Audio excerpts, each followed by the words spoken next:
3 साल किसी फिल्म के लिए 3 साल का वक्त लंबा होता है। 3 साल में ऑडियंस की क्यूरियोसिटी भी बनती है, एक्सपेक्टेशन भी बनती है और एक इमेज भी तैयार होती है कि फिल्म आखिर कहना क्या चाहती है। टॉक्सिक के साथ भी यही हुआ था। शुरुआत में इसे सिर्फ एक गैंगस्टर ड्रामा की तरह नहीं बेचा गया, बल्कि एक ऐसी फिल्म की तरह प्रेजेंट किया गया जिसमें कहानी महिलाओं के नजरिए से देखी जाएगी, यानी एक फीमेल गेज वाली कहानी।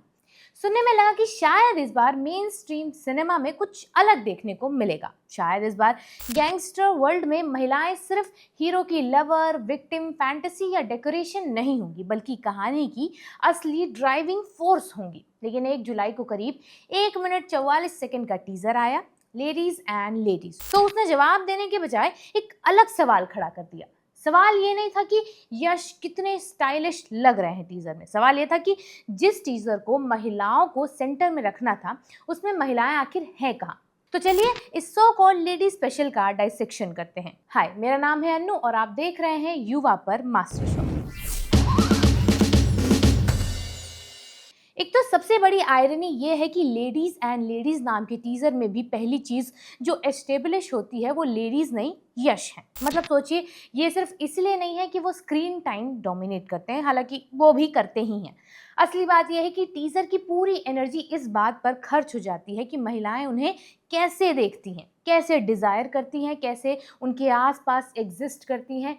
महिलाएं अनड्रेस करती दिखती हैं, इंटीमेट फ्रेम्स में दिखती हैं, उनसे लड़ती हैं, लेकिन अंत में उसी मेल पावर के सामने झुकती हुई नजर आती हैं। वो खुद को भी उसी आदमी के रेफरेंस में डिफाइन करती हैं, यानी टीजर में विमेन सब्जेक्ट्स नहीं बनती, वो सैटेलाइट बनती हैं जो राया नाम के मेल कैरेक्टर के ऑर्बिट में घूम रही है। अब सोचिए, एक फिल्म जो 3 साल से खुद को विमेन पर्सपेक्टिव वाली गैंगस्टर स्टोरी बता रही हो, उसका पहला विमेन फोकस टीजर भी अगर एक आदमी को सेंटर में रखे, तो ये सिर्फ क्रिएटिव चॉइस नहीं लगती, कॉन्ट्रडिक्शन लगता है। इस कॉन्ट्रडिक्शन की शुरुआत टीजर से पहले ही हो जाती है। 30 जून को यश ने विमेन्स वीडियो को टीज करते हुए लिखा, ladies take time to come. पहली नजर में ये एक हार्मलेस प्लेफुल कैप्शन लग सकता है, लेकिन कॉन्टेक्स्ट बदलते ही इसका मतलब भी बदल जाता है। ये 2026 है और इंडियन सिनेमा के सबसे बड़े स्टार्स में से एक महिलाओं को ऑडियंस से इंट्रोड्यूस करते वक्त फिर वही पुराना मजाक चुनते हैं कि औरतों को समय लगता है तैयार होने में। प्रॉब्लम सिर्फ जोक की नहीं है, प्रॉब्लम एटीट्यूड की है। सबसे बड़ी आयरनी तो ये है कि मेकर्स ने खुद 3 साल लगा दिए इन विमेन कैरेक्टर को प्रॉपरली दिखाने में, लेकिन जोक महिलाओं पर ही बना। यानी फिल्म की मार्केटिंग ही उस कैजुअल सेक्सिज्म से शुरू होती है जिसे टीजर बाद में विजुअली रेनफोर्स करता है।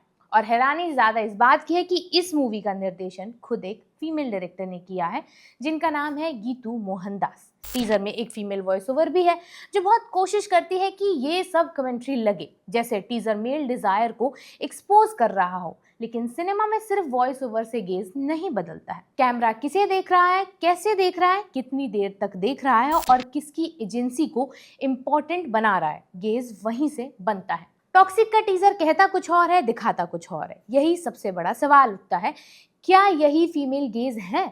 क्या यही फीमेल गेज का मतलब है कि विमेन स्क्रीन पर हो लेकिन कैमरा फिर भी उनके बॉडीज को कंज्यूम करे? क्या फीमेल नरेशन डाल देने से पुराने मेल फैंटेसी वाले विजुअल फेमिनिस्ट हो जाते हैं?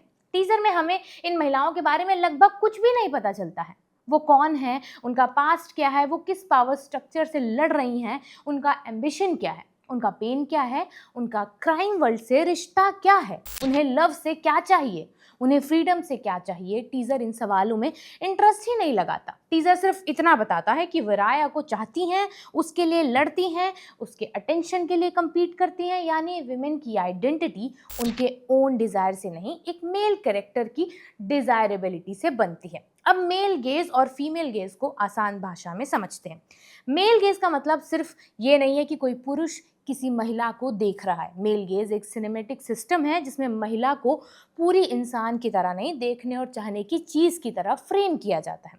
उसके थॉट प्रोसेस से ज़्यादा उसकी बॉडी इंपॉर्टेंट हो जाती है, उसके चॉइसेस से ज़्यादा उसका ग्लैमर इंपॉर्टेंट हो जाता है, उसके संघर्ष से ज़्यादा ये इंपॉर्टेंट हो जाता है कि हीरो उसे कैसे देखता है या वो हीरो को कैसे डिजायर करती है। आइटम सॉन्ग से लेकर स्लो मोशन बॉडी शॉट्स तक, कॉस्ट्यूम से लेकर कैमरा एंगल्स तक, डायलॉग से लेकर लाइटिंग तक, पूरा सिनेमा ग्रामर कई बार ये तय करता है कि महिला का काम कहानी चलाना नहीं है, डिजायर जनरेट करना है बस। फीमेल गेज इसका सिंपली रिवर्स नहीं है कि अब महिलाएं पुरुष को डिजायर करेंगी।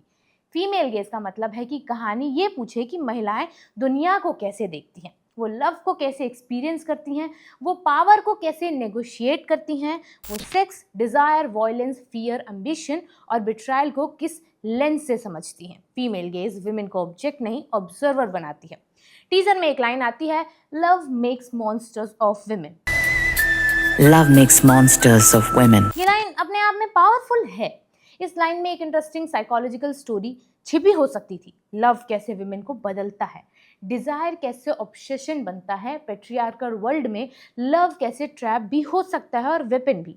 ये सब एक्सप्लोर करने लायक बातें थीं, लेकिन विजुअल्स इस इमोशनल कॉम्प्लेक्सिटी को सपोर्ट नहीं करते हैं कहीं भी। और फिर एक लाइन आती है जो टीजर की पूरी फीमेल गेज क्लेम को हिला देती है, we are fighting for his scraps of his devotion. Fighting for his scraps of devotion. सोचिए, जिस टीजर को विमेन को सेंटर में रखना था उसमें विमेन खुद कह रही हैं कि वो एक आदमी की डिवोशन के स्क्रैप के लिए लड़ रही हैं। टीजर उन्हें डेंजरस दिखाना चाहता है, जैसे ये विमेन डिसीवर्स है, सिडक्टिव है, मैनिपुलेटिव है, केपेबल ऑफ डिस्ट्रक्शन है। लेकिन टीजर जो दिखाता है वो उसमें अलग है। ये सिर्फ यश नाम के एक्टर का पर्सनल क्रिटिसिज्म नहीं है, ना ही फिल्म का। ये उस लार्जर स्टार इमेज की बात है जो इंडियन मास सिनेमा में बार बार बनती है। टॉक्सिक टीजर में राया का कैरेक्टर इतना सेंट्रल है कि विमेन का इंट्रोडक्शन भी उसके थ्रू ही किया जा रहा है। वो खुद के लिए नहीं दिखती हैं, वो उसके इम्पैक्ट को दिखाने के लिए दिखती हैं। टीजर की फाइनल प्रोवोकेशन लाइन आती है, don't forget the predictability of men and their cocks. Don't forget the predictable spectacle of men and their cocks. ये लाइन सुनने में रिबेलियस लग सकती है, बहुत एक्साइट कर सकती है, जैसे आदमियों के प्रेडिक्टेबल सेक्सुअल बिहेवियर को मॉक कर रही हो। जैसे टीजर कह रहा हो कि देखो आदमी कितने बेसिक्स हैं, कितने डिजायर ड्रिवन है, कितने रिपीटेटिव है। लेकिन आयरनी यही है कि विजुअल उसी मेल डिजायर को स्टाइलिश बनाकर बेच रहा है फिर से। ये बात आज इसीलिए ज़्यादा मैटर करती है क्योंकि सिनेमा अब सिर्फ सिनेमा हॉल में तो नहीं रहता है। आज हर टीजर से रील बनती है, हर फ्रेम इंस्टाग्राम एडिट बनता है, हर alpha male short fan culture का वेपन बन जाता है। 3 साल बाद टॉक्सिक ने अपनी फीमेल लीड्स को दिखाया, लेकिन उन्हें सेंटर में नहीं रखा। लेडीज एंड लेडीज ने विमेन को स्क्रीन पर रखा, लेकिन गेज अभी भी राया के पास ही रहा। इसीलिए सवाल अब वही है, क्या टॉक्सिक सच में मेल पावर को एग्जामिन कर रही है या बस मेल पावर को और ग्लैमरस बनाकर बेच रही है? क्या ये फिल्म विमेन की नज़र से दुनिया दिखाएगी या विमेन को फिर से एक मेल फैंटेसी की एक्सपेंसिव पैकेजिंग बनाकर छोड़ देगी? और सबसे बड़ा सवाल, इंडियन सिनेमा कब तक विमेन को पोस्टर, फैंटेसी और ऑब्सेशन बनाकर बेचता रहेगा? क्योंकि अब ऑडियंस सिर्फ ये तो पूछती नहीं है कि हीरो कितना टॉक्सिक है, ऑडियंस ये भी पूछती है कि सिनेमा का गेज इतना टॉक्सिक क्यों है। आपका क्या सवाल है और राय है, हमें कमेंट सेक्शन में ज़रूर बताइएगा और देखते रहिए युवा पर मास्टर शॉट।